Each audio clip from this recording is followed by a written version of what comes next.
सच्चिदानंद रूपाय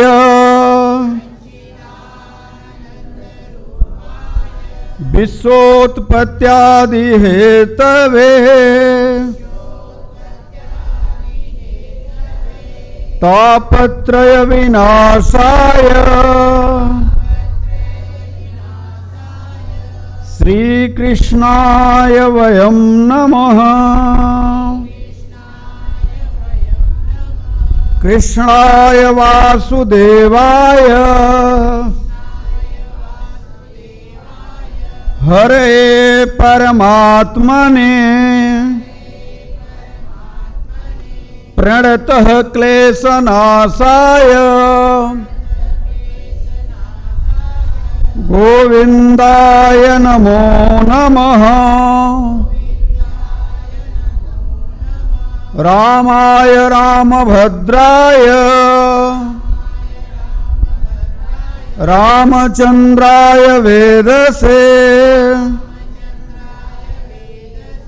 रघुनाथाय नाथाय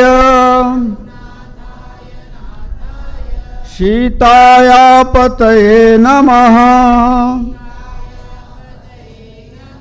अतुलित बलधामं हेमशैलावदेहं धनुजवन कृशानं ज्ञानिनानाम् अग्रगण्यं सकल गुण निधानम वानराणामधीशं रघुपति प्रिय भक्तम वात जातम नमामि वात जातम नमामि वात जातम नमामि। हे गोविंद हे मधुसूदन हे मुरलीधर हे राघव हे मेरे राम, मुझे अपना बना लो प्रभु, मुझे अपना बना लो प्रभु। मैं आपका ही हूँ प्रभु, जन्मों से भटका हूँ प्रभु, मुझे अपना बना लो प्रभु, मुझे अपना बना लो प्रभु। हरि ओम। भगवत धर्मानुरागियों, जगत नियंता जगत पालक जगदीश कारण करुणा वरुणालय अनंत कोटि ब्रह्मांड नायक पुरुष पुरातन नित्य नूतन सार्व सर्वस्व अखिल निगम पुरुष पुरातन कारण करुणा वरुणालय महामहिम महिलाल ललाम राघव सरकार के पाद कदमों में कोटिशः प्रणय निवेदन करते हुए आइए हम सभी श्री रामचरितमानस के किष्किंधा कांड, जो कि प्रभु का हृदय कहा जाता है, उसमें राम कथा की सत्संगमयी सरिता में अपने आप को अवगाहन दें, अपने आप को स्नान करें, मज्जन करें, पान करें, महसूस करें कि राघव सरकार की लीला में हम सभी अपने आप को एक घंटे के लिए पूर्ण रूप से मन से, वाणी से, कर्म से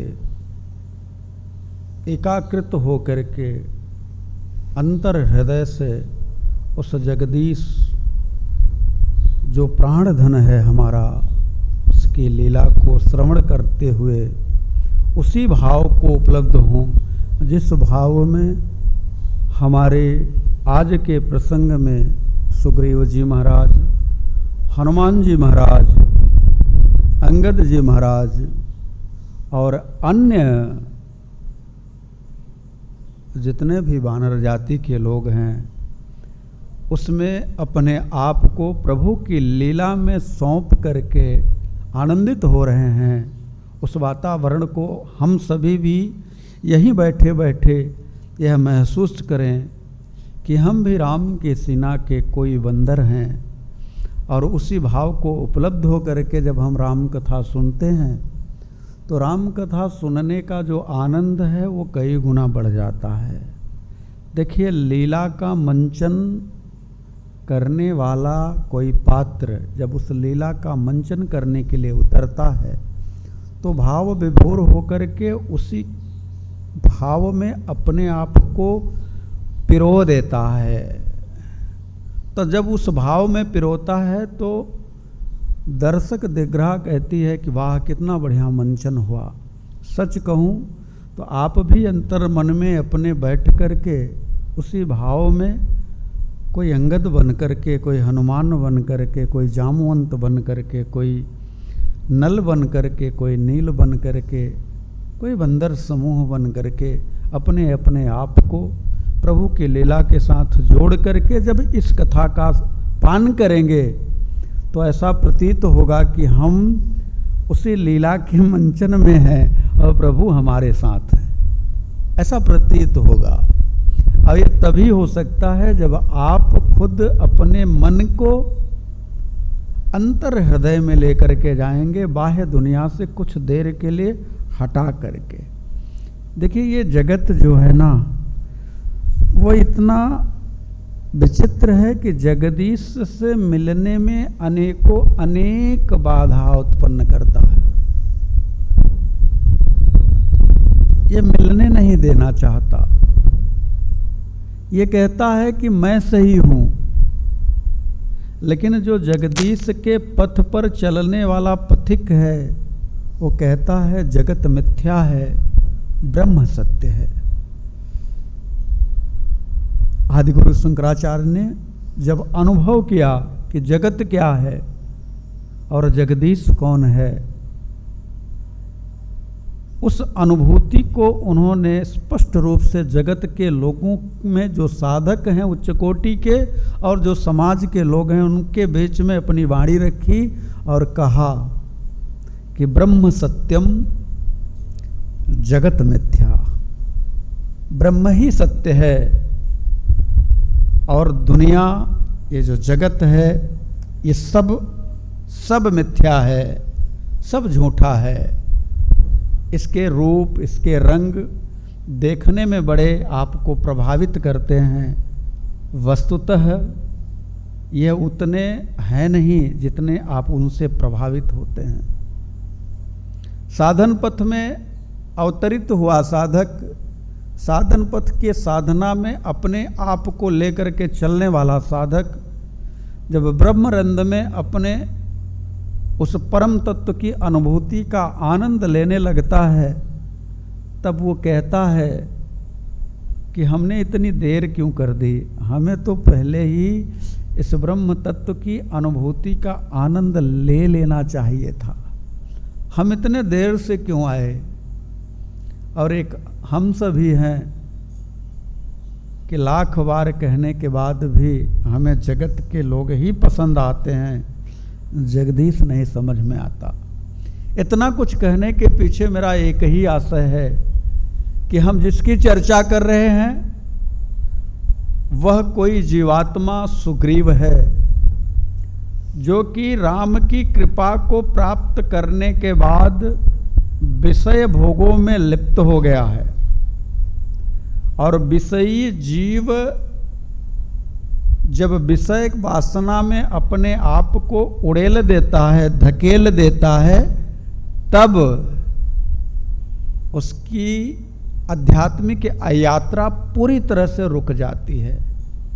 और जब आध्यात्मिक यात्रा रुकती है तो उस समय सबसे ज़्यादा अगर पीड़ा होती है तो गुरु को होती है कि मेरा कोई अपना शिष्य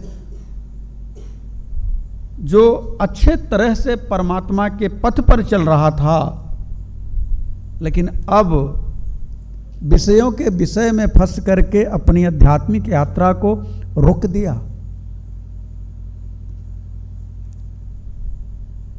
आप सबको जानकर के हैरानी होगी, यदि गुरु ने आपका हाथ पकड़ लिया है तो आप लाख विषयों की तरफ अपने आप को धकेलें, लेकिन गुरु आपकी बाह पकड़ करके खींच खींच करके बार बार आप कितना भी रोते रहें, चिल्लाते रहें कि मुझे इसी में अच्छा है, फिर भी वह गुरु आपको खींच करके बाहर करता है। जैसे एक छोटा सा बच्चा जो अज्ञानता के कारण दीपक की लौ को पकड़ने के लिए दौड़ता है छोटे छोटे कदमों से, और उसे नहीं पता है कि यह दीपक की लौ इसे जला देगी। गुरु को पता है, माँ को पता है, और माँ दौड़ करके उस बच्चे को पकड़ करके खींचने लगती है, उधर नहीं जाओ, जल जाओगे।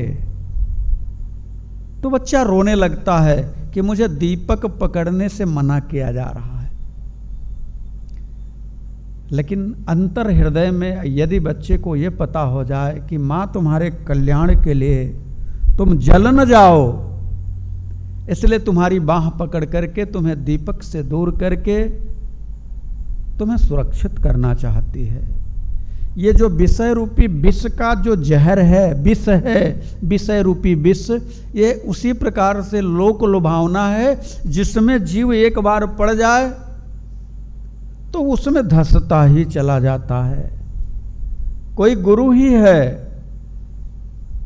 जिसने प्रभु की बाह पकड़ाई है, वो देख लेता है, वो कहता है ये तो भटक गया है। और ऐसी स्थिति में वह गुरु उस जीव के पास जाकर के एन केन प्रकार से उसे साम दाम दंड भेद उपदेश करके, डरा करके, धमका करके, नरक की यातना बता करके उस जीवात्मा को पुनः परमात्मा के साथ जोड़ने का प्रयास करता है। ऐसे ही सद्गुरु भगवान के रूप में यदि आपके जीवन में कोई गुरु जुड़ा हो तो निश्चित तौर से आपका कल्याण होगा, आप भटकने नहीं पाओगे यदि आपको अपने गुरु के वचनों पर भरोसा हो तो। देखो, जीव रूपी सुग्रीव विषयी है, राज्य पा गया है, धन पा गया है, पत्नी मिल गई बहुत दिन के बाद, परिवार मिल गया, अब अपने अंतःपुर में वह सुख ऐश्वर्य ऐसो आराम की जिंदगी जी रहा है। लेकिन उसे एक चीज का पूरा भरोसा है कि उसके जीवन में हनुमान जैसा गुरु है। इस बात का भरोसा है कि वो गिरने नहीं पाएगा। उसे इस बात को पूरी तरह से ज्ञात है कि यदि मैं डूबने जाऊंगा तो मेरा गुरु मेरी बाह पकड़ करके खींच करके बाहर निकाल लेगा। इतना भरोसा सुग्रीव को है हनुमान जी जैसे संत पर, गुरु पर। उतना ही भरोसा यदि सामान्य जीवात्मा को अपने अपने गुरु पर हो जाए, विश्वास के साथ कहता हूं, शिष्य कभी डूबने नहीं पाएगा। लेकिन भरोसा हो। यदि भरोसा नहीं है, सिर्फ जीवन में खानापूर्ति के लिए हमने अपने गुरु को बना लिया, हमने किसी से सुन रखा है कि भाई गुरुमुख नहीं होंगे तो तीर्थयात्रा बेकार है, इसलिए हम गुरु बना लेते हैं, तो भैया मैं अपनी ओर से कहता हूँ, भगवान की ओर से कहता हूँ कि अगर तीर्थ यात्रा के लिए आपको गुरु बनाना है तो आप ना बनाओ, आप तीर्थ यात्रा करो, मेरा भी पुण्य आपको लग जाए, आपको कभी भी तीर्थ यात्रा में पुण्य की कमी ना हो, आप करो खूब। तीर्थ यात्रा करने के लिए गुरु की जरूरत नहीं है। गुरु की जरूरत है आपके अंदर के तीर्थों की यात्रा करने के लिए। इसी अंतर हृदय में ही, काया रूपी काशी में ही आपको भ्रमण करने के लिए गुरु की जरूरत है। इस काया रूपी काशी में आपने जब अपने किसी गुरु का साथ पा लिया तो निश्चित तौर से आपका कल्याण हो जाएगा। भगवान शिव कहते हैं, इसी काया रूपी काशी में भगवान शिव कहते हैं कि काशी मरत जीव अविलोकी, ता सुनाम बल करहूं विषों की। इस काया रूपी काशी में राम नाम के प्रभाव से अगर जीवात्मा मरने लगता है तो मैं उसे विषोक प्रदान कर देता हूं। कैसे विषोक प्रदान करता हूं? कहा तासु नाम बल। उन्होंने यह नहीं कहा कि राम नाम बल करो विषों की। शब्दों पर जाएंगे तो मजा आएगा। भगवान शिव कहते हैं तासु नाम बल करहूं विषों की। रामचरितमानस की यह चौपाई गड़बड़ नहीं हो जाती कि कह देते कि राम नाम बल करहूं विषों की। अर्थात भगवान शिव कहना क्या चाहते हैं? भगवान शिव कहना चाहते हैं कि काया रूपी काशी में नाम का आश्रय लेने वाला साधक तासु नाम, वह उस नाम का आश्रय लेने वाला जो जीवात्मा है, अगर मरते समय राम के नाम का आश्रय ले लेता है तो मैं उसे विषोक प्रदान कर देता हूं, उसे मैं मुक्ति प्रदान कर देता हूं। इसीलिए तो संत कहते हैं कि भैया अपने जीवन में कुछ करो ना करो, आपको कहीं भी शास्त्र कहता है, अभी तक श्रीमद् भगवत गीता को मैंने करीब से देखा, कहीं नहीं लिखा है कि आप 1 घंटे पूजा करो, घंटा बजाओ। कहीं नहीं लिखा है कि आप अगरबत्ती माला फूल करो, कहीं कुछ नहीं है। श्रीमद् भगवत गीता कहती है तस्मात् सर्वेश कालेषु माम अनुस्मर युद्ध च मयि अर्पित मनोबुद्धि मामे वश्यस्य संशय। अर्जुन, जीवात्मा सभी कालों में चलते फिरते उठते बैठते खाते पीते सोते जागते नहाते धोते जिस भी अवस्था में हो मेरे नाम का आश्रय ले ले। कभी कभी हमको जान करके सुन करके बड़ा तकलीफ होता है। अज्ञानता के कारण कुछ लोग ठंडी के महीने में, खास करके बुजुर्ग लोग, बड़े ही अंतर्भाव में, अंतर मन में दुखी होते हैं कि ठंडी है, बिस्तर से उठा नहीं जा रहा है, नहाऊंगा नहीं तो भजन कैसे होगा, कैसे भगवान का नाम लूं, हमने नहाया नहीं है। हम आपसे कहें, अगर कहीं लिखा हो कि प्रभु के नाम का आश्रय लेने के लिए नहा करके ही लो, तो हमको दिखा देना, जरा हम भी पढ़ लेंगे। प्रभु ने कहा है तस्मात् सर्वेश कालेषु माम अनुस्मर युद्ध च। हे अर्जुन, जो जीवात्मा सभी कालों में चलते फिरते उठते बैठते खाते पीते सोते जागते नहाते धोते जैसी भी परिस्थिति हो मेरे नाम का आश्रय ले। और संसार का ये जो क्रियाकलाप है यही तो युद्ध है, यही जो संसार के कर्म हैं यही युद्ध है। माम अनुस्मर युद्ध च। तो मैं अपने लोगों से कहना चाहता हूं जो शारीरिक रूप से अक्षम हैं, दुर्बल हैं, वृद्ध हैं, यदि ठंडी के महीने में नहीं नहा सकते तो कोई दिक्कत नहीं। एक बार कान पर ऐसे हाथ लगाएं और राम बोल दें, स्नान हो गया। मन को नहलाना है, तन को नहलाने की जरूरत नहीं है। अच्छा एक बात बताओ, आप खूब नहा लो, नए नए वस्त्र पहन लो, पंडित जी के सामने बैठो, किसी पूजा के लिए जाओ, तो पंडित जी तब भी आपके हाथ में जल दे करके कहेंगे ओम अपवित्र पवित्र हुआ। इसका अर्थ क्या है? यानी आप पवित्र हो चाहे ना पवित्र हो, अपवित्र चाहे आप न पवित्र हो अथवा पवित्र हुआ, अथवा आप पवित्र हो, दोनों अवस्था में। मंत्र कहती है अपवित्र पवित्र हुआ सर्वावस्थांगतोपि वा, जिस स्थिति में हो आप, यह स्मरेत पुंडरीकांच सह वायाभ्यांतर शुचि। चाहे आप पवित्र की अवस्था में हो, चाहे अपवित्र की अवस्था में हो, सिर्फ आप राम बोल दो, आप पवित्र हो गए। ये मंत्र कह रहा है, सिर्फ आप एक बार राम बोल दो, आप पवित्र हो गए। अब आप विचार करो कि आप अपवित्र अवस्था में भी अगर राम बोल करके पवित्र हो जाते हो तो नहाने की जरूरत, अगर आपका स्वास्थ्य नहीं ठीक है, आप बीमार हैं, आपको बुखार है या आपको वृद्धावस्था का रोग है, आप चल फिर नहीं सकते, तो आप अपने मन में ग्लानि ना करें,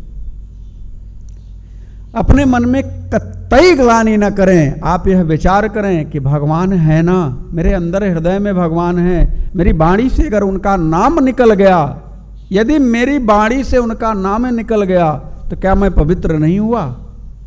अगर आप पवित्र नहीं होंगे तो उनके नाम में फिर रखा क्या है? इसलिए उनके नाम का आश्रय लीजिए। आप जैसी भी अवस्था में हो, जिस रूप में हो, जिस देश में हो, जिस वेश में हो, कोई संत गाते हैं, जिस देश में जिस वेश में परिवेश में रहो, राधा रमण राधा रमण राधा रमण कहो, राधा रमण कहो। जैसी भी स्थिति हो,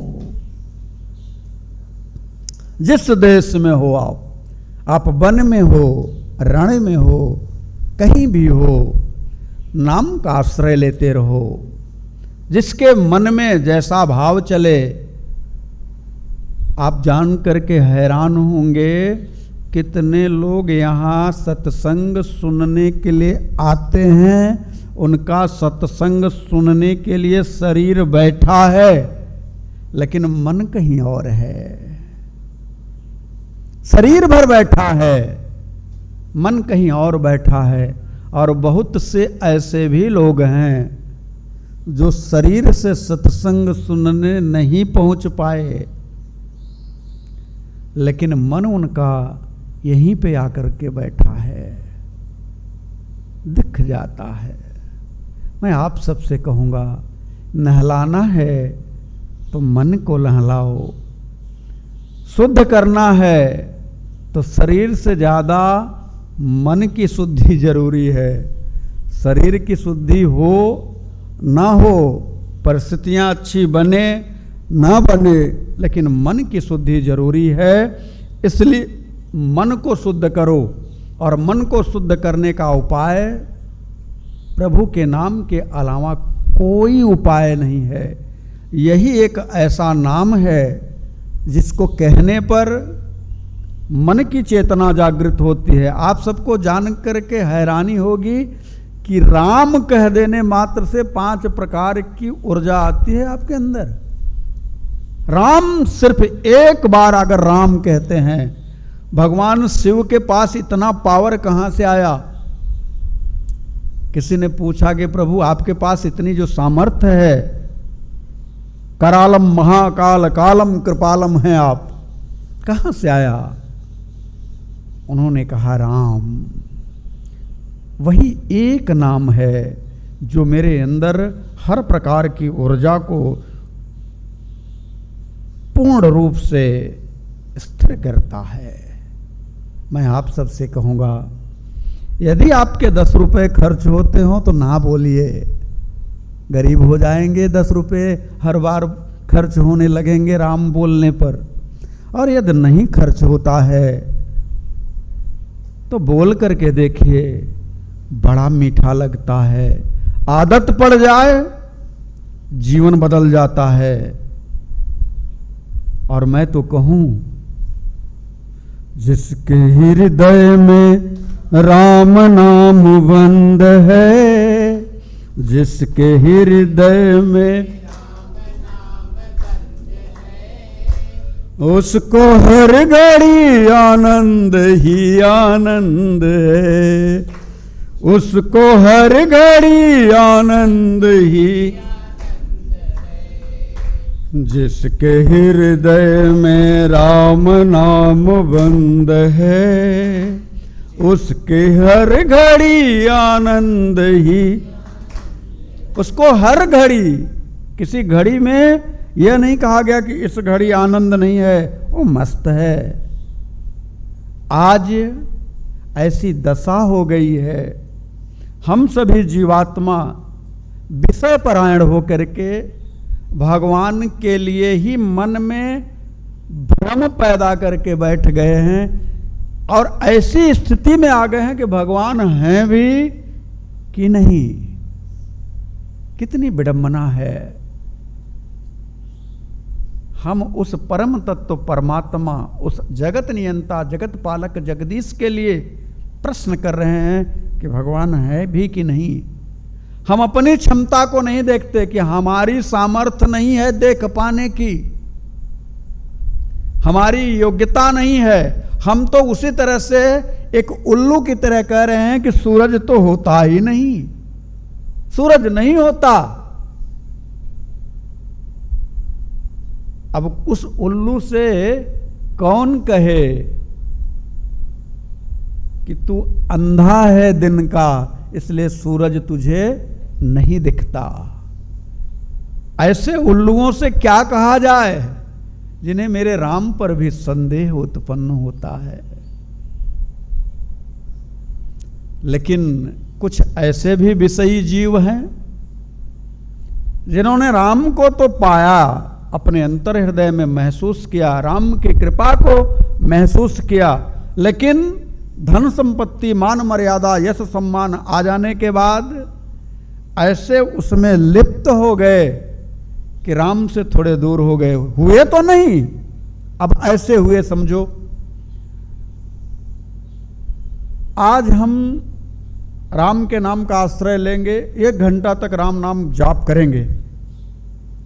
अच्छा, तब तक पता लगा थोड़ा काम आ गया, फिर पता लगा अभी नहाए नहीं, फिर पता लगा कभी कोई बुला लिया, फिर पता लगा कोई और काम आ गया, फिर बैठे। अच्छा, आज का तो टाइम बीत गया, कल से पक्का राम नाम लेंगे। अब दूसरे दिन खूब तैयारी किया, फिर कोई न कोई बहाना चल गया, फिर राम नाम नहीं लिया। जो साधना चलती थी उसी साधना को उसी शरीर के द्वारा हमने किया है जिस साधना को करने के लिए अब हम बहाने करने लग गए। और यह बहाना कब तक चलता रहा? 4 महीने तक चलता रहा। गुरुदेव ने देखा ये तो 4 महीने से बार बार राम से मिलना चाहता है, बार बार राम के लिए कहना चाहता है कि आज नहीं कल जाऊंगा, आज नहीं, अच्छा कल तो पक्का चला जाऊंगा। लेकिन ये 4 महीने बीत गए, ये एक बार भी राम नाम की तरफ अपना ध्यान नहीं आकर्षित किया, राम की तरफ गया ही नहीं। और तब उस राम को कहना पड़ा कि सुग्रीव सुधि मोरी बिसारी। वो राम खुद कहने लग गया कि जीवात्मा जो रोज मेरे नाम का आश्रय लेकर के मेरे आनंद में अभिभूत होता था, वह सुंदर ग्रीवा वाला जीवात्मा मेरे नाम का आश्रय लेना भूल गया। तो प्रेरणा करता है वह परमात्मा किसे प्रेरणा करता है? किसी गुरु को, जो उसका गुरु है, और कहता है कि जाओ देखो ना क्यों वह भटक रहा है, क्यों विषयों में पढ़ करके विषय रूपी विष का पान कर रहा है। हनुमान जी जैसा संत सदगुरु उस जीवात्मा के पास जाकर के साम दाम दंड भेद 4 प्रकार की नीतियां बता करके पुनः राम की तरफ उसे आकर्षित करता है। और इधर विवेक रूपी लक्ष्मण, दूसरे भाव में कहा जाए वैराग्य रूपी लक्ष्मण के अंतर हृदय में प्रभु ऊपर से प्रेरणा करते हैं। देखो, प्रेरणा 2 तरह से होती है, एक जो आपके हृदय में हो और एक वाणी के द्वारा हो। अच्छा, हृदय वाली प्रेरणा में और वाणी के द्वारा की गई प्रेरणा में जमीन आसमान का अंतर है। वाणी की प्रेरणा तो उससे ही की जाती है जो हृदय में अभी तक ठीक से नहीं पहुंच पाया है, कनेक्शन ठीक से नहीं बन पाया है, उसे वाणी की प्रेरणा की जाती है।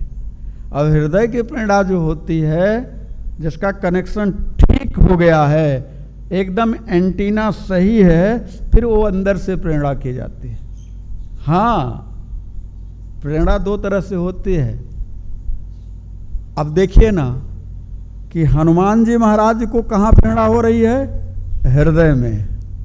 लक्ष्मण जी महाराज को कहाँ प्रेरणा हो रही है? वाणी से।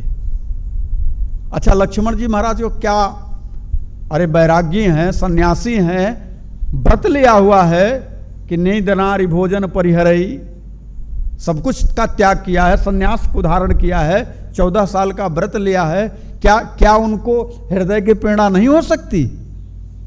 नहीं, उनके लिए हृदय की प्रेरणा नहीं हो सकती, क्योंकि उनके सामने एक क्रोध रूपी विषय आकर के खड़ा है।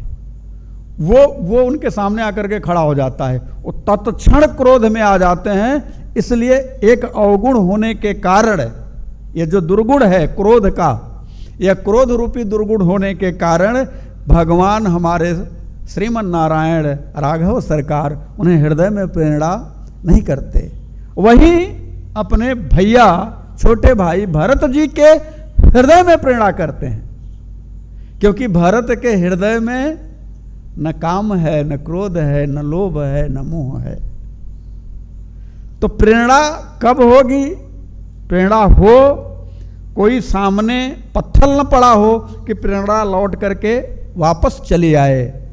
तो लक्ष्मण भैया के सामने क्रोध रूपी पत्थर पड़ा है, वो जल्दी से उबल पड़ते हैं, इसलिए प्रेरणा उनके पास तक नहीं पहुंच पाती। लेकिन हनुमान जी महाराज कौन है? कहा अतुलित बल धामम। अतुलित जो बल है जिसका, अच्छा अतुलित बल किसका है? अभी इस श्लोक को कितने लोग पढ़ते हैं तो कहते हैं अतुलित बल धामम, यानी हनुमान जी अतुलित बलवान हैं। ऐसा नहीं है, इसे आप समझिए। अतुलित बल धामम, अतुलित मतलब जिसकी तुलना ना हो सके, उस बल का जो धाम है। अतुलित बल किसके पास है? अनंत कोटि ब्रह्मांड नायक परम तत्व परमात्मा के पास है, और सबके बल की थाह है। जो ब्रह्म है उसके बल की कोई थाह नहीं है, लेकिन उस ब्रह्म को जिसने अपने हृदय में धारण किया हुआ है, अतुलित बल वाले को जिसने अपने हृदय में धारण किया है, जो अतुलित बल का धाम है, धाम मतलब घर है, जिसने अपने हृदय भवन में अतुलित बल वाले को धारण कर रखा है, वह अतुलित बल धामम है। और हेम शैलाभदेहम, अब यहां पर उनके बल की बात की जा रही है कि हेम शैलाभदेहम, अब बलिष्ठ हैं। कैसा शरीर है उनका? का हेम शैलाभदेहम, पर्वत के समान देह है। लेकिन हैं कौन? कहा अतुलित बल धामम। अतुलित बल जिसका है उसको अपने हृदय में धारण करने वाले हनुमान जी महाराज हैं। इसलिए हनुमान जी के पास अतुलित बल नहीं है। हनुमान जी महाराज ने जिसे अपने हृदय में धारण किया है उसमें अतुलित बल है, और हनुमान जी महाराज उस अतुलित बल को अपने हृदय में धारण करने वाले धाम हैं, यानी स्थान हैं, घर हैं, जगह हैं, मंदिर हैं, ऐसा समझिए। तो हृदय में हनुमान जी महाराज के न तो काम है, न तो क्रोध है, न तो लोभ है, न तो मोह है, कोई विषय नहीं है। इसलिए प्रभु की प्रेरणा हनुमान जी के हृदय में होती है, और लक्ष्मण जी भैया के वाणी से होती है। उनके मुख पर भगवान कहते हैं कि जाओ सुग्रीव वहीं सुधि मोरी विसारी, उनको जा करके समझा करके ले आओ, भय दिखा करके लेकर के आओ। और आज लक्ष्मण भैया चले हैं, पूरा नगर थर थर थर थर कांपने लगा, और लक्ष्मण भैया का क्रोध है कि अभी मैं पूरी की पूरी किष्किंधा नगरी जला करके राख कर दूंगा। ऐसी स्थिति में जब गर्जना होती है, सब वानर जहाँ तहाँ देख करके भाग जाते हैं और जाकर के बताने लगते हैं, किसे? सुग्रीव जी महाराज के यहाँ अंगद जी को, अन्य जो बड़े बड़े लोग हैं उनको बताने लगते हैं कि लक्ष्मण भैया बड़ी क्रोध अवस्था में आए हैं। अब लक्ष्मण भैया का सामना करने के लिए कौन आए? तो वही आ सकता है जिसके ऊपर राम जी की कृपा हो। यहीं से हम लोगों ने विश्राम लिया था। राम जी की कृपा किसके ऊपर है? देखिए, दो चीज है। एक तो आप खुद चल करके जाएं, और दूसरा कोई खुद चल करके आए। दो चीज। यहां पर हमारे राघव सरकार खुद चल करके आए हैं और फिर बाली ने उनके हाथ में अपने पुत्र का हाथ पकड़ाया है, और यह कह करके कि मैं तो शरीर छोड़ रहा हूं, मेरा बेटा है, मेरे शरीर छोड़ते ही यह अनाथ हो जाएगा, लेकिन मैं जानता हूं यदि दीनानाथ के हाथ में इसका हाथ हो जाए तो फिर यह अनाथ नहीं होगा। और उस समय बाली ने अपने पुत्र का हाथ राघव सरकार के हाथ में दे करके कहा था, प्रभु यह तनय मम सम विनय बल विज्ञान प्रद प्रभु लीजिए। हे नाथ, हे करुणा निधान, यह मेरा पुत्र मेरे ही समान बल और बुद्धि में समर्थ है, इसे आप अपना बना लीजिए, इसके ऊपर आप अपना हाथ रख दीजिए, इसे अपना बना लीजिए प्रभु। और जानते हैं लक्ष्मण भैया की क्रोध अवस्था को देख करके किसी को भी लक्ष्मण भैया के सामने आने की सामर्थ्य नहीं है, लेकिन अंगद जी महाराज लक्ष्मण भैया के सामने आते हैं। क्यों आते हैं? क्योंकि लक्ष्मण भैया भी अंगद जी को प्रश्रय दे सकते हैं, उनको सम्मान दे सकते हैं। क्यों? क्योंकि जो राम का हो गया उसका कोई कुछ भी बिगाड़ नहीं सकता। लक्ष्मण चाहे पूरा किष्किंधा जला करके राख कर दें, लेकिन अंगद को तनिक भी चोट नहीं पहुंचा सकते। क्यों? क्योंकि लक्ष्मण जी जानते हैं कि इस अंगद के ऊपर मेरे सरकार का हाथ है। इसलिए मैं आप लोगों से एक बात कहूं, आप लोग समझ सको तो। आप लोग कहीं न कहीं कभी न कभी टीवी पर या अन्य अन्य जगहों पर कुछ तथाकथित प्रपंचियों के जाल में फंस जाते हैं। वो कहते हैं कि आपका बुध खराब है, आपका गुरु खराब है, आपका शनि खराब है, आपका बीफे खराब है, ऐसा आपका शुक्र खराब है। मैं आप लोगों से कहूं, ये खराब कब होते हैं? जब आपके ऊपर कोई हो नहीं, आपकी देखरेख करने वाला कोई नहीं हो, तो हर कोई आपको नुकसान पहुंचाने के लिए खड़ा है। जैसे कुत्ते दो तरह के होते हैं, एक फालतू और एक पालतू। अच्छा, फालतू वाला कुत्ता किसी के दरवाजे पर चला जाता है तो हर कोई लाठी उठा के मारने के लिए दौड़ा लेता है, मार भी देता है। लेकिन अगर पालतू कुत्ता किसी के दरवाजे पर गया, उसके गले में पट्टा बंधा है, तो फिर लाठी नहीं चलेगी। अगर आपने चला दिया तो मालिक आकर के आपसे लड़ लेगा, झगड़ लेगा, आपको नुकसान पहुंचाएगा। और ऐसा अमूमन आपने देखा भी होगा।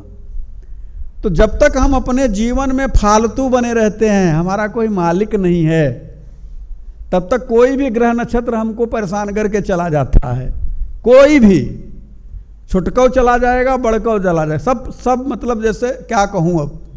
लेकिन अगर हम किसी के पालतू हो जाएं, कोई मेरा अपना हो जाए, किसी को हम अपना मान लें, किसी की शरणागति ले लें, तो क्या उन ग्रह नक्षत्रों में क्षमता है जो हमारा नुकसान कर दें, सवाल ही नहीं पैदा होता।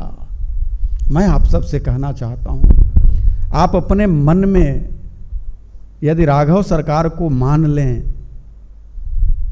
मीरा ने माना मेरे तो गिरधर गोपाल दूसरा न कोई। मीरा का कोई बाल बांका नहीं कर पाया। सुना है कि राणा ने विष दिया मानो अमृत दिया, ऐसा आप लोग गाते भी हो। कोई बाल बांका नहीं कर पाया। कब? जब मीरा ने मान लिया किसी को अपना, तब। आपसे भी मैं कहूंगा, आप एक बार उनको मान करके देखो। और मानने का मतलब यह नहीं है कि यहीं से मानो, अंदर से मानो। और मानने के बाद मान लेना ही नहीं, मानने के बाद ये तय करो कि चाहे कितना भी अच्छा अथवा बुरा समय आए, सबसे पहले मेरा फोन उन्हीं को लगेगा जिसको माना है। विश्वास के साथ में आपके जीवन में कोई अच्छी खुशी आए, आंख मूंदो और कह दो, राम ये खुशी तुम्हारे बिना कौन दे सकता है मुझे। और ऐसे कहो कि आपके रोंगटे खड़े हो जाएं। कह करके देखो, भरोसे के साथ कह रहा हूं, ऐसी खुशी में आपकी खुशी 4 गुना बढ़ जाएगी। जब आपके रोंगटे खड़े हो जाएंगे और आप अंदर से अपने आप को उस ठाकुर की गुलामी को स्वीकार कर लेंगे। अब तो आप ये अपने मन में भाव रखें कि सरकार तेरी मर्जी का मैं हूं गुलाम, तेरी मर्जी का मैं हूं गुलाम, मेरे अलवेले राम तेरी मर्जी का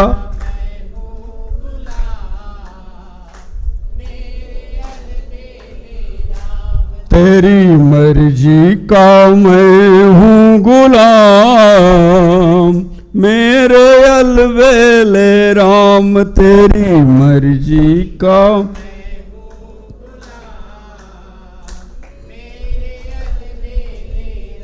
मेरे अलवेले राम, मेरे अलवेले राम, मेरे अलवेले राम, तेरी मर्जी का मैं हूँ गुलाम, मेरे अलवेले राम तेरी मर्जी।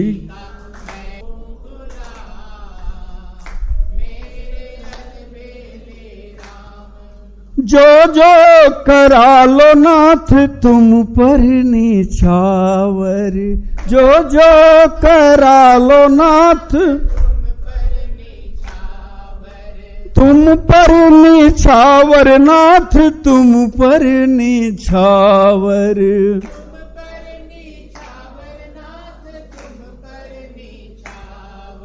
जो जो करा लो नाथ तुम पर निछावर,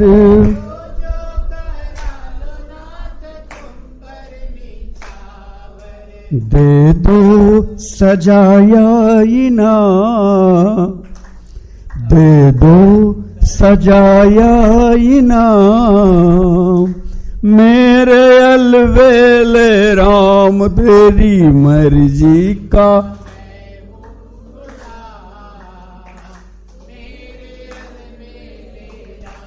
तेरी मर्जी का मैं हूँ गुलाम, मेरे अलवेले राम तेरी मर्जी का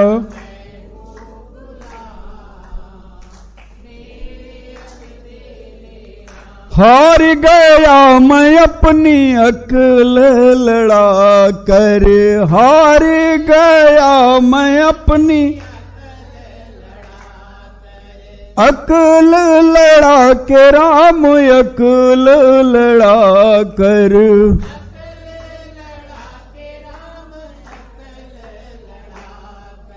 हार गया मैं अपनी अकल लड़ा कर,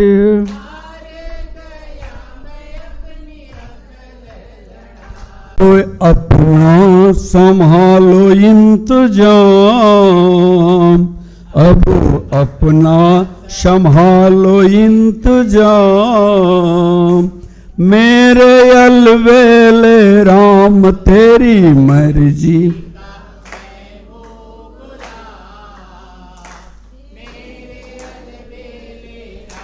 मेरी मर्जी में तेरी मर्जी का मैं हूँ गुलाम, मेरे अलवेले राम तेरी मर्जी,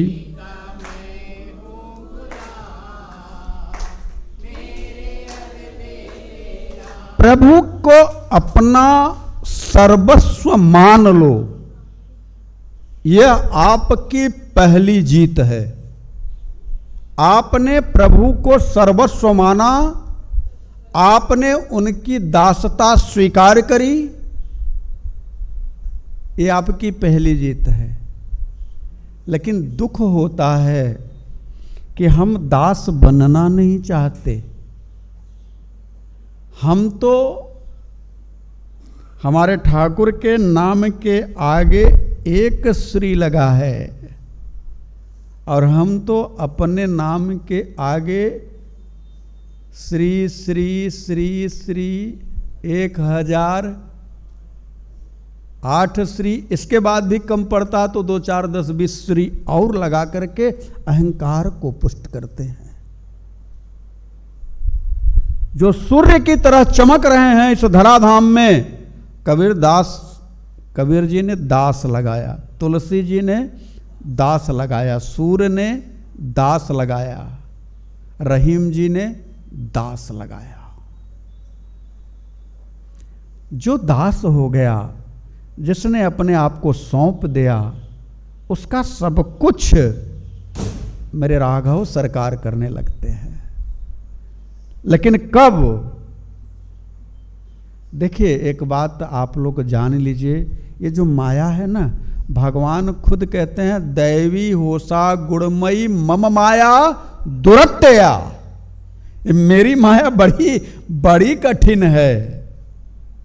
अच्छा तो प्रभु ये दुरत्या, ये जो माया है आपकी इतनी कठिन है, इससे कोई भी बच नहीं सकता, तो कुछ तो उपाय होगा। भगवान ने कहा हाँ उपाय है ना। क्या कहा? मामेव ये प्रपद्यन्ते माया मेता तरन्तिते, मामेव ये प्रपद्यन्ते माया मेता तरन्तिते। जो मेरा हो जाता है, जो मुझे भजने लग जाता है, फिर उसका माया भी कुछ बिगाड़ नहीं पाती। यह सत्य है।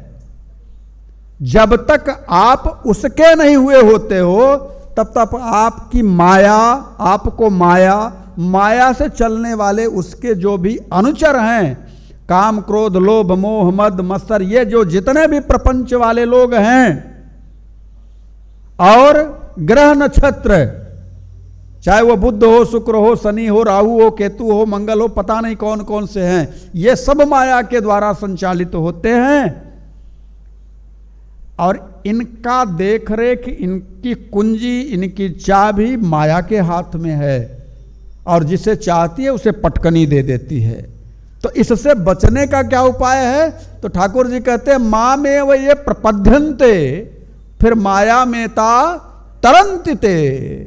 जो मुझे भजने लग जाता है, फिर वह माया से पार हो जाता है। और जब माया से पार हो जाता है, तो माया के द्वारा संचालित होने वाले ये जितने उपक्रम हैं, ग्रह नक्षत्र, ये कोई भी उस व्यक्ति के ऊपर, उस जीवात्मा के ऊपर अपना प्रभाव नहीं दिखाते हैं। इसलिए सीधा सा एक फंडा है, कुछ मत करो, कहीं भी बैठे रहो, बस हरे राम राम राम सीता राम राम राम,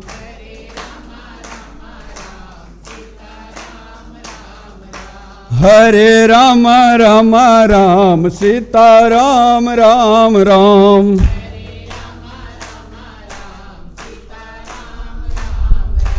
सीताराम राम राम राजा राम राम राम।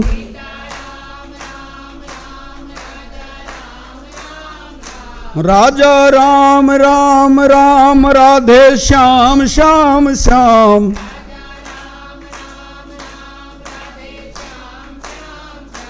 हरे राम राम राम सीता राम राम राम।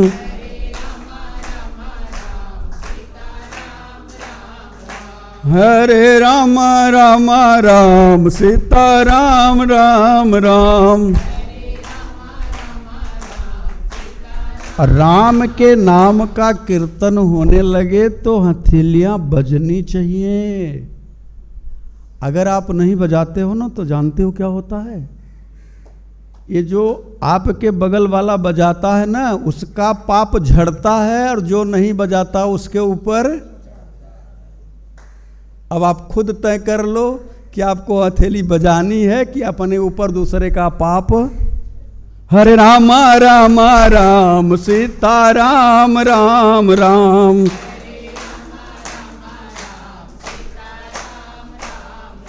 सीता राम राम राम राजा राम राम राम।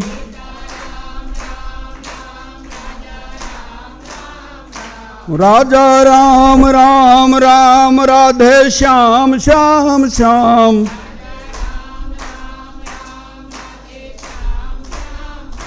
हरे राम राम राम सीता राम राम राम।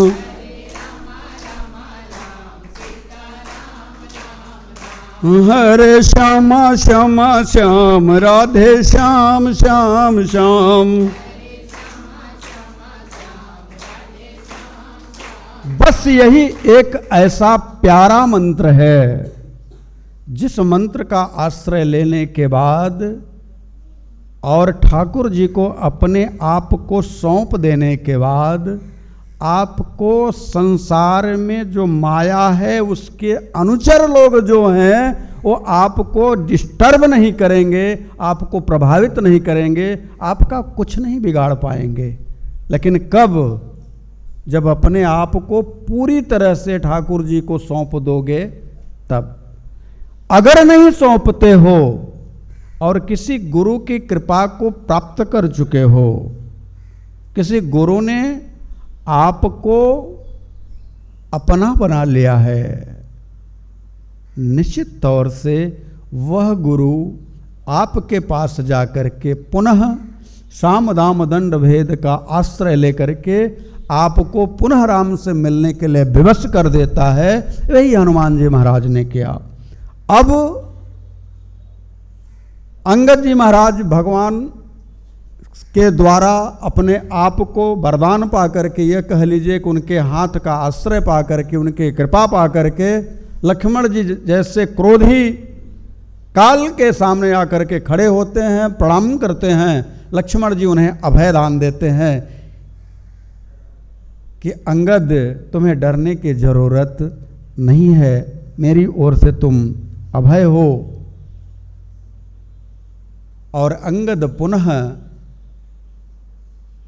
प्रभु की चर्चा करने लगते हैं।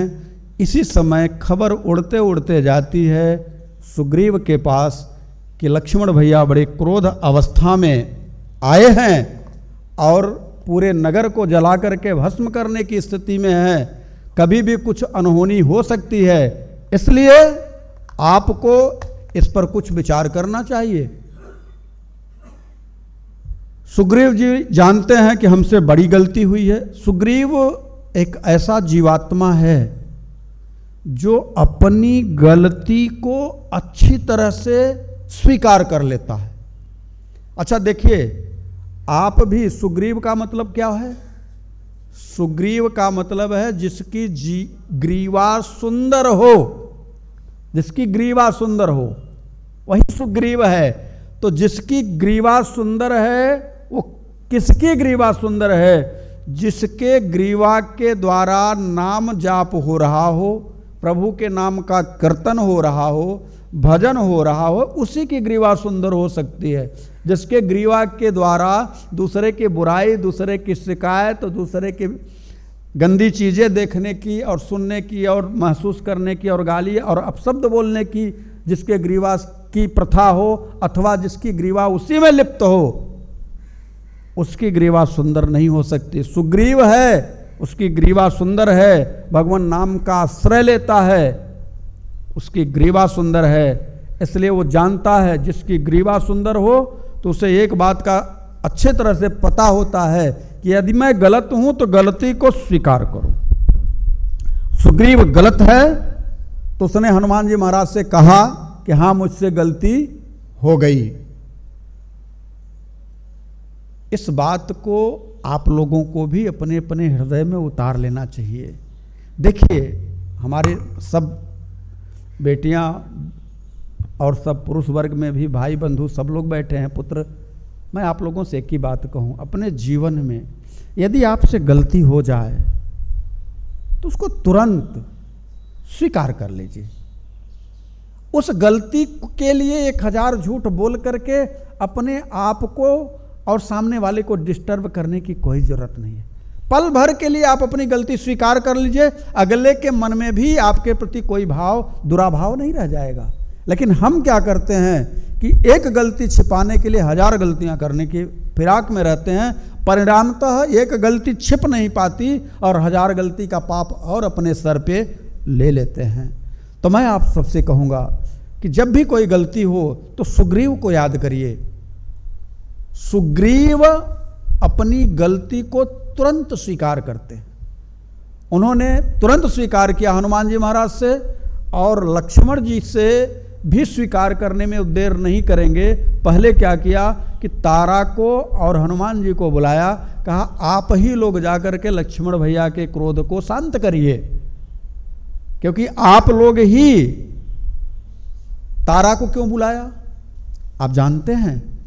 तारा कोई साधारण स्त्री नहीं है, कोई साधारण स्त्री नहीं है। ये 5 कन्याओं में अपना स्थान रखती हैं। अहिल्या, द्रौपदी, तारा, सीता, मंदोदरी, ये 5 कन्याएं जो हैं अपना विदुषी हैं। वो किसी को समझाने की सामर्थ्य रखती हैं, किसी के क्रोध को शांत करने की सामर्थ्य रखती हैं, ज्ञानी हैं। भले ही वो अपने पति को नहीं समझा पाई। देखिए एक बात ध्यान रखिएगा, 2 स्त्रियों का नाम ले रहा हूं, मंदोदरी और तारा। ये विदुषी हैं, लोगों को समझा सकती हैं, इनके अंदर वो सामर्थ्य है। लेकिन किसको? जो समझना चाहता है उसको। लेकिन जो काल के बस में हो गया उसे तारा भी नहीं समझा पाई, मंदोदरी भी नहीं समझा पाई। रावण को मंदोदरी ने इतना समझाया है, सुंदरकांड में आप पढ़ेंगे तो मंदोदरी हृदय कर चिंता, कितना चिंता करती है कि विधि विपरीत हो गए हैं इनके ऊपर। बहुत बहुत लंका कांड तक समझाती आती है, जब तक युद्ध समाप्त नहीं हो जाता तब तक समझाती है। तारा भी अपने पति को सुग्रीव के ललकारने पर समझाती है, चरण पकड़ करके समझाती है कि मान जाइए, ये जिसके बल पर ये बोल रहा है वो कोई साधारण नहीं है। लेकिन तारा की इस बात को बाली ने स्वीकार नहीं किया और दंभ में भर करके, अहंकार में भर करके, क्रोध में भर करके लड़ने के लिए चला गया। क्यों गया? क्योंकि काल उसे बुला रहा था। और काल कौन है? आप जानते हैं कौन काल है? जिसे आप प्यार से राम कहते हैं ना, वो काल नहीं है, काल को भी खाता है। और ये मैं नहीं कह रहा हूं, रामचरितमानस कहते हैं, अग जग जीव नाग नर देवा, नाथ सकल जग काल कलेवा। ये सब हम लोग जितने हैं ना, इस काल के मात्र कलेवा हैं। ऐसे समझ लो 2 डबल ब्रेड 1 कप चाय हैं उसके, अभी उसका पेट नहीं भरता। वो करालम महाकाल कालम कृपालम सौम्य रूप में मेरा राम है। लेकिन जो उसके विपरीत चलता है उसके लिए काल है। इस बात को आप लोग जान लीजिए कि काल कोई और नहीं है, कालों के भी काल जो महाकाल है मेरा राम है। अब आप लोगों के मन का एक भ्रम निकाल दूं, शिव और राम में भेद नहीं करिएगा। शिव ही राम है, राम ही शिव है, कभी भी भेद मत रखिएगा। शिव हरे शिव राम सखे प्रभु, त्रिविध ताप निवारण हे विभो, अज जनेश्वर यादव पाहि माम, शिव हरे विजयम कुरुमे वरम। आप लोगों में अज्ञानता के कारण जो भेद दृष्टि उत्पन्न होती है उसी की चर्चा मैं कर रहा हूँ। राम ही मेरा शिव है, शिव ही मेरा राम है। भेद दृष्टि रख करके आप अपने अंतर हृदय में यह भाव रखेंगे कि सावन का महीना है, हम तो राम के उपासक हैं। अरे भैया, सावन का महीना है, राम के उपासक हैं तो शिव ही राम है, शिव के उपासक हैं तो शिव ही राम है, राम ही शिव है। इसमें कोई भेद दृष्टि नहीं होनी चाहिए। लक्ष्मण भैया जी के पास अंगद जी जाते हैं, अंगद के ऊपर राम का वरद हस्त है। अंगद ने उन्हें अपने प्यार से हृदय से, अंगद को लक्ष्मण भैया ने प्यार से हृदय से लगाया, और लक्ष्मण भैया ने जब हृदय से लगाया तो अब तारा और हनुमान जी महाराज जाते हैं। लक्ष्मण भैया की एक कमजोरी है, और ये कमजोरी जिसकी जो कमजोरी होती है वो अपनी कमजोरी को अगले की कमजोरी समझता है। हनुमान जी महाराज की एक कमजोरी है और लक्ष्मण जी की कमजोरी वही है। दोनों लोगों की एक ही कमजोरी है, क्या? राम कथा सुनना। राम की चर्चा शुरू हो जाए, लक्ष्मण महाराज चाहे कितने भी क्रोध में रहें शांत हो जाएंगे। हनुमान जी महाराज को कोई फंसाना चाहे तो बस काल नेमी भी फंसा सकता है उनको। कब? राम कथा गा करके। आप लोग जानते हैं, आगे की कथा में आएगा। तो हनुमान जी महाराज जानते हैं कि इनके क्रोध को एक ही उपाय से शांत किया जा सकता है। वह उपाय क्या है? राम की कथा। अब राम की कथा आकर के कहना शुरू कर दिए, और जैसे ही राम की कथा शुरू हुई, लक्ष्मण जी भैया बोले और आगे, और आगे। अब हनुमान जी चलने लगे और लक्ष्मण भैया पीछे पीछे, और तो हनुमान जी फिर और, तो फिर हनुमान जी और। ऐसा कहते कहते हनुमान जी लक्ष्मण भैया को अंतःपुर में लेकर के चले आए। कहाँ? सुग्रीव के अंतःपुर में लेकर के आ गए। अब विचार करिएगा, ये राम कथा है। अगला जो सुनने का आशिक है उसे यह नहीं पता चलता कि हमको कहाँ जाना था, कहाँ जाना नहीं जाना था, वो वहां तक चला जाता है। राम की कथा ऐसी है।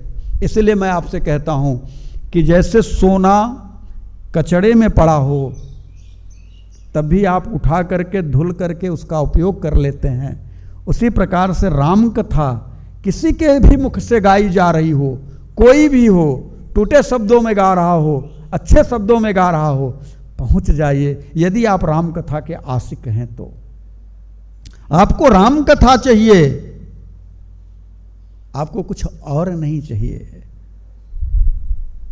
लक्ष्मण भैया राम कथा सुनते सुनते अंतःपुर में पहुंच गए, और जब अंतःपुर में पहुंचे तो लक्ष्मण जी को अंतःपुर में बैठाया कहाँ गया? पलंग पर। यह भी बड़ी विचित्र बात है। अंतःपुर में उनको पलंग पर बैठाया गया। और रामचरितमानस में यह बात गोस्वामी तुलसीदास जी कहते हैं कि करि विनती मंदिर ले आए, करि विनती चरण पखारी पलंग बैठाए, चरण पखारी पलंग पर बैठाया। अब यहाँ एक प्रश्न उठता है कि हनुमान जी महाराज लक्ष्मण जी को अंतःपुर में क्यों लेकर के आए और सुग्रीव के पलंग पर क्यों बैठाया? इसके पीछे का आप सब यदि रहस्य जानना चाहें तो बड़ा आनंददायक है। थोड़ी कथा भाग रही है लेकिन इसकी चर्चा हो जाए।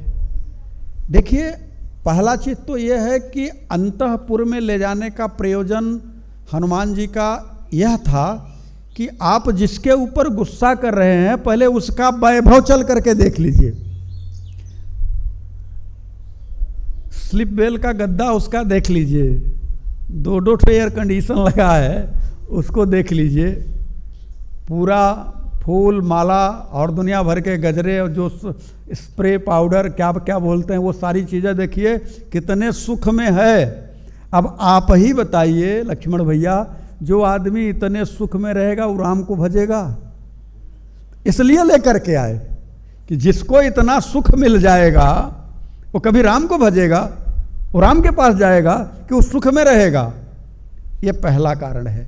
पलंग पर ले आकर के अंतःपुर में बैठा दिए। लक्ष्मण भैया भी सोचने लगे कि सही बात है, जो इतना सुख में रहेगा वो राम को कभी भजेगा। राम को भजने वाला कौन होता है? अरे जिसके पास कुछ ना हो वही राम को भजता है।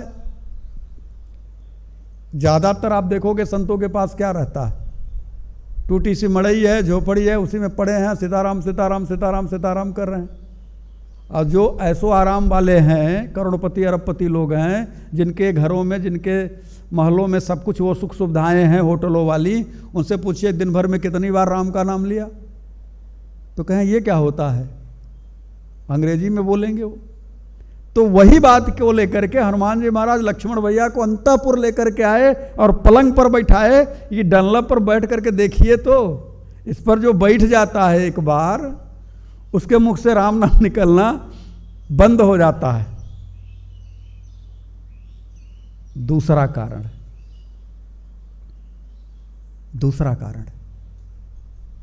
पलंग पर इसलिए बैठाए, लक्ष्मण जी जो हैं वो कौन है? शेषनाग है। अंतःपुर में ले जाकर के सुग्रीव के पलंग पर बैठा दिया कि शेषनाग हैं। अभी तक हमने सुग्रीव को जगा तो दिया है, जाग तो गया है, कह रहा है कि हमने गलती मान ली, ये ससुरा फिर न सो जाए, इसलिए सर्प को ही ले जाकर के इसके पलंग पर बैठा दो। और जिसके पलंग पर सर्प एक बार जाकर के बैठ जाएगा उसको नींद लगेगी। यानी अब सुग्रीव को कभी नींद लगेगी क्या? नहीं समझ में आया। लक्ष्मण जी भैया क्या हैं? शेषनाग अवतार हैं। अब शेषनाग अगर आपके बेडरूम में जाकर के बैठ जाएं, भगवान न करे किसी के बेडरूम में जाएं और आपको दिख जाएं रात में, मैं गारंटी के साथ कहता हूं चाहे कितनी भी नींद हो आपके पास, सारी की सारी नींद गायब हो जाएगी। तो सुग्रीव जैसा जीव है और हनुमान जी कौन है? कहा ज्ञानिना नाम अग्रगण्यम। वो जानते हैं कि मेरा चेला जाग तो गया है लेकिन ये फिर भी सो सकता है, इसलिए पलंग पर ले जाकर के शेषनाग को बैठा दो। अब जब शेषनाग बैठ जाएंगे तो ये ससुरा कभी सोएगा नहीं।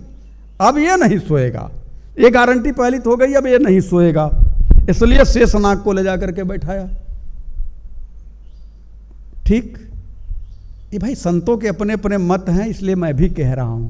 अब एक संत और कुछ कहते हैं, जो विरक्त संत हैं, उन्होंने कहा ऐसा हो नहीं सकता।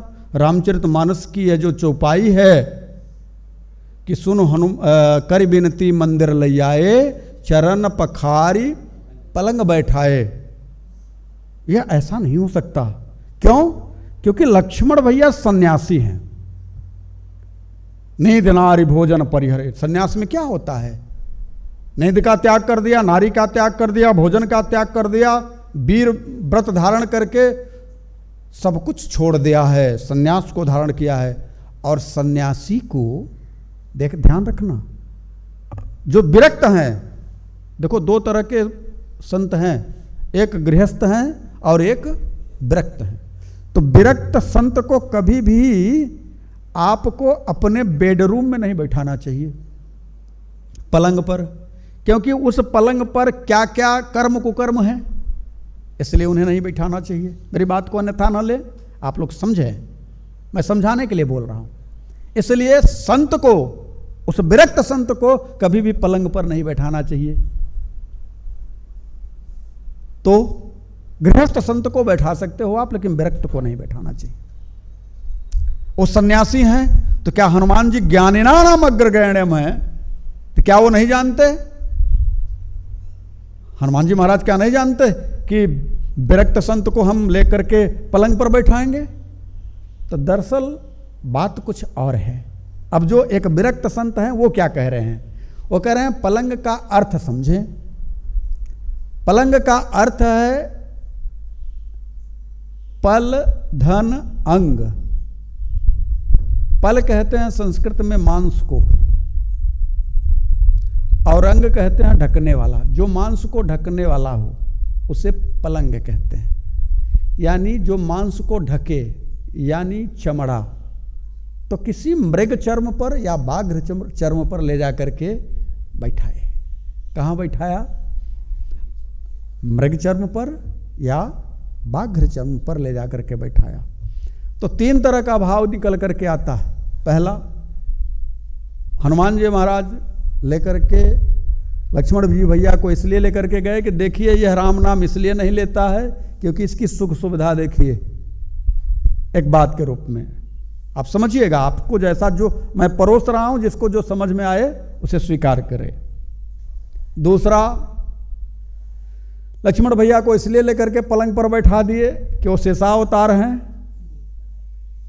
जिससे मेरा चेला, अभी मैंने उसको काम क्रोध मोह लोभ मद मत्सर में पड़ा हुआ था, तो उसे 4 प्रकार से साम दम दंड अर्थ और भेद, साम दंड दंड भेद से मैंने उसे अभी तैयार किया है, खड़ा किया है, फिर से न सो जाए। इसलिए लक्ष्मण जैसे शेषनाग को पलंग पर बैठा दिया। ये 2 बात हुई है, लेकिन अंतिम बात जो है वही हमको अच्छी लग रही है। वह यह है कि मृगचर्म पर ले जा करके बैठाया, और जैसे ही मृगचर्म पर बैठाया, लक्ष्मण जी से फिर राम कथा कहनी शुरू कर दी हनुमान जी महाराज ने। तब जब मौका पाया सुग्रीव, तब आया, और आने के बाद तुरंत लक्ष्मण भैया के चरणों में सर झुकाया। तब कपि सचरण ही सिरु नावा, तब कपि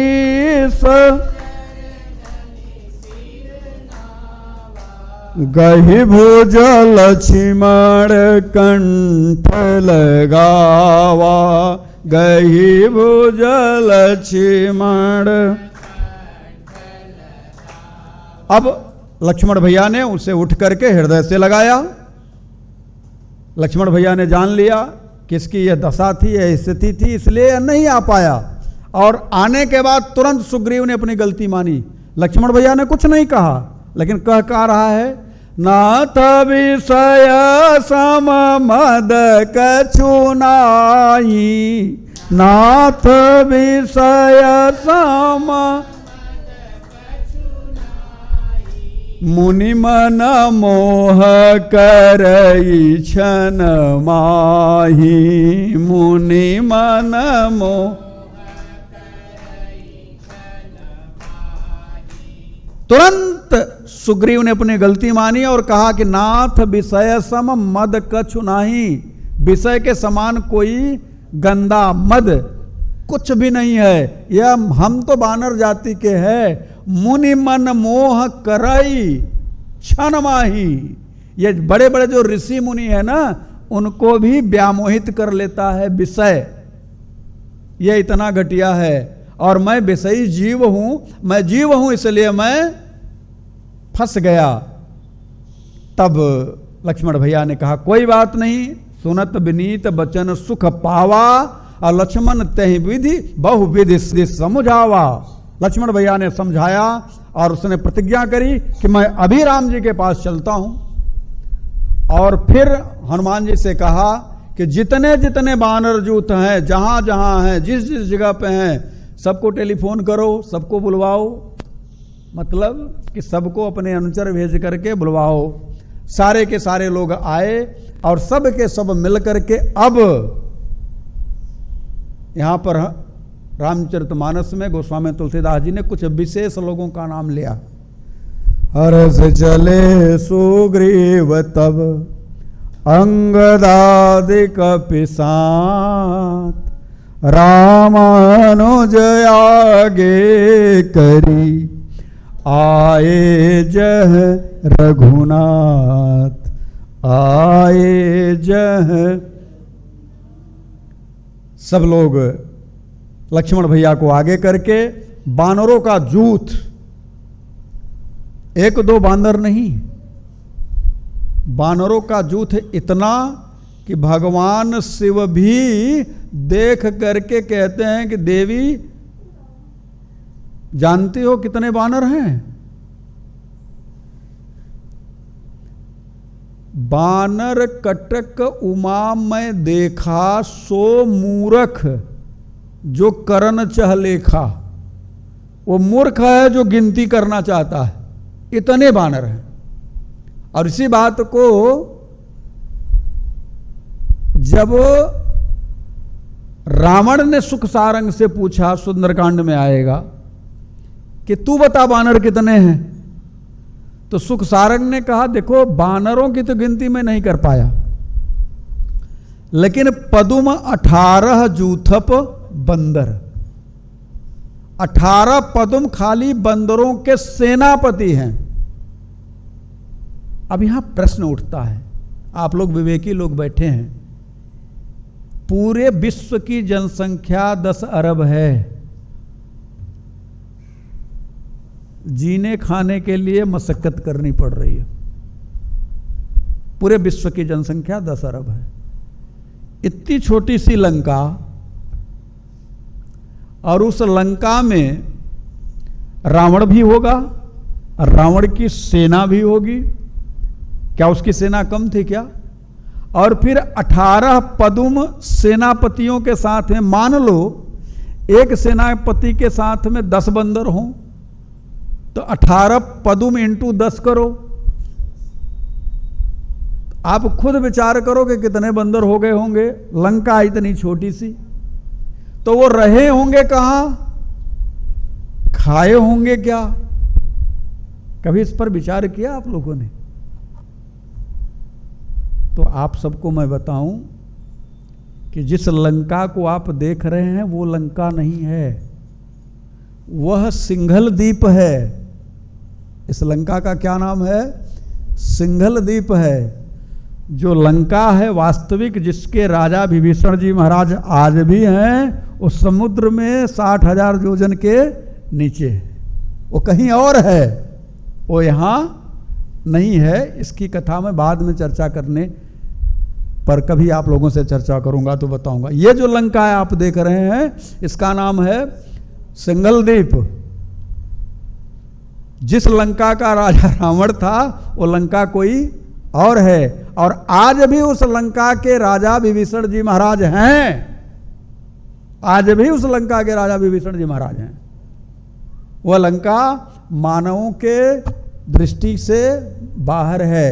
इसलिए जो राम की कथा है, रामचरित सतकोटि अपारा, इस राम के चरित्र को समझना सबके बस की बात नहीं है। ये राम का चरित्र समझेगा कौन? तो समझने के लिए एक पात्र है।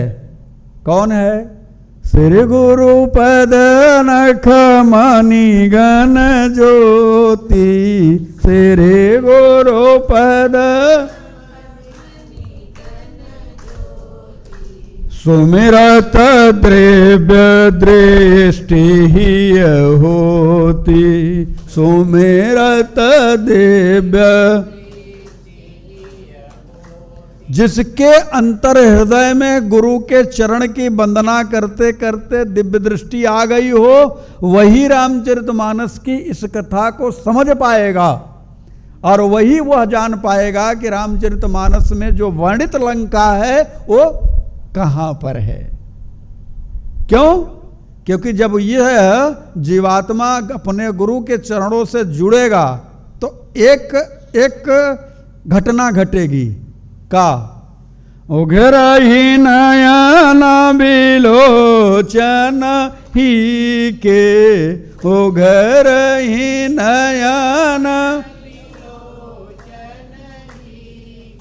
मिटहि दोष दुख भवर जनी के, मिटहि दोष दुख।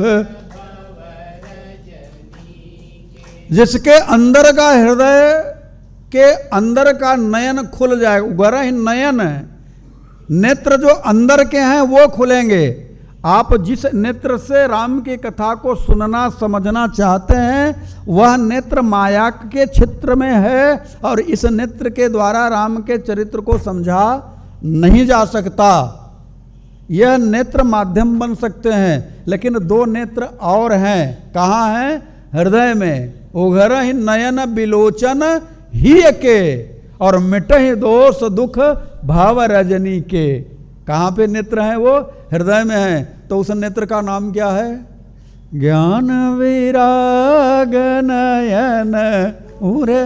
ये दोनों नयन है, ज्ञान और वैराग्य के, और ये कहाँ है? हृदय में है। ये जब नयन खुलेंगे, कैसे खुलेंगे? गुरु के चरणों की रज को अपने अंतर हृदय में लगाने से ही यह नेत्र खुलेंगे। श्री गुरुपद नख मणिगण ज्योति सुमिरत दिव्य दृष्टि यह होती। इतना सरल रामचरितमानस समझना नहीं है जितना आप समझ पा रहे हैं। इसीलिए कुछ तथाकथित जो प्रपंची बुद्धिजीवी कहे जाते हैं रामचरितमानस की प्रतियां जलाने का काम कर रहे हैं, उल्टे सीधे कार्य कर रहे हैं, किसमें गंदी चीज़ें लिखी गई हैं। आए हमसे वार्तालाप करें, हमसे कहें कि ये गलत है, मैं उन्हें समझा सकता हूँ। वो सामर्थ्य हमारे गुरु भगवान की कृपा से हमारे पास है। जिस भी शब्द को, जिस भी वाक्य को, जिस भी चौपाई को उठा करके बोलें, वह सारी की सारी चौपाइयाँ रामचरितमानस की जरूर हैं, लेकिन वेद मंत्र हैं। और यह मंत्र जो है वो साधारण जीवात्मा को समझ में आने वाला नहीं है। यह उन उल्लुओं को समझ में नहीं आएगा जिनको सूरज दिखाई नहीं देता। उन्हीं को समझ में आएगा जो गुरु कृपा से इस रामचरितमानस के उस तथ्य को, उस गहराई को, उघर ही नयन विलोचन ही के, जो उन नयनों के द्वारा मिटहि दोष दुख भव रजनी के। तब क्या होगा? सूझहि रामचरित मणि माणिक, सूझहि राम गुपुत प्रगट जो जहि जग खानिक, गुपुत प्रगट जो। ये उन्हीं को समझ में आएगा, रामचरित की मणि माणिक के उन्हीं के समझ में आएगा जिन्हें गुरु कृपा से हृदय में जो नेत्र हैं उनके खुल गए होंगे। उन्हीं नेत्रों के द्वारा रामचरितमानस की चौपाइयों के प्रति सूझ प्राप्त होगी, प्रकट होगी, तब राम के चरित्र को समझ पाएंगे। और इसको समझने का और कोई दूसरा उपाय नहीं है। हनुमान जी महाराज सारे लोग मिल करके प्रभु श्री राम के पास आते हैं, और प्रभु बैठे हैं, और सब लोग क्या करते हैं? नाई चरण सिर कह कर जोरी, नाई चरण नाथ मोहि कछु नाहिन खोरी।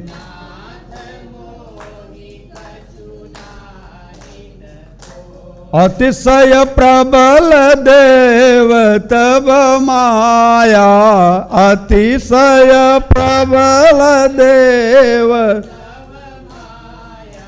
छूटई राम करऊ जऊ दाया, छूटई राम।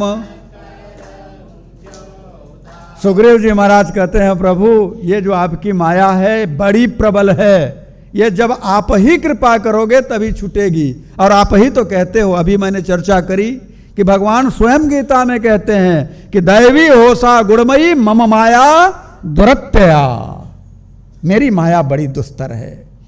तो यहां रामचरितमानस में सुग्रीव जी महाराज कहते हैं कि ये कब छूटेगी? कहा छूटई राम करहूं जऊ दाया, जब आप दया करोगे तभी है आपकी माया मेरा पिंड छूटेगी, छोड़ेगी, और नहीं तो ये माया छोड़ने वाली नहीं है। तो भगवान ने कहा छोड़ने वाली माया तो नहीं है, लेकिन उपाय मैं बताता हूं। क्या उपाय है? कहा मामेव ये प्रपद्यन्ते माया मेता तरंतिते। जो मेरे नाम का आश्रय ले ले, चलते फिरते उठते बैठते खाते पीते सोते जागते राम बोलने लग जाए, धीरे धीरे धीरे धीरे माया उससे दूर होने लग जाती है। सत्य है, लेकिन इसके लिए क्या करना होगा? यहां से राम बोलना नहीं है।